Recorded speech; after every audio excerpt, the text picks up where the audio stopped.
Kaya nga po napaka-importante rin, no, na siya po ay ma-try dito sa impeachment dahil ito pong impeachment, ito po ay test of fitness ng ating mga leader. So could you imagine sa 2028?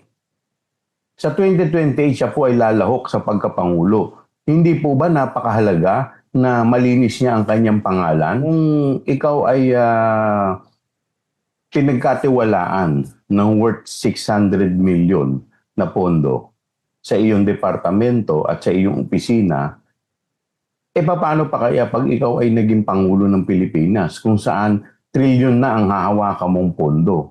So hindi po ba test of fitness ito? Dahil ngayon test of fitness and conduct. So kung sa maliit, sa akin pong palagay, hindi naman po maliit yung 600 million, pero sa maliit na pondo sa 600 million hindi ka mapagkakatiwalaan, paano pa sa trilyon-trilyon pondo? Hindi umano mapagkakatiwala ang tuparin ni VP Duterte ang oath ng isang presidente ayon naman kay Manila 3rd District Representative Joel Chua, miyembro ng House Justice Committee.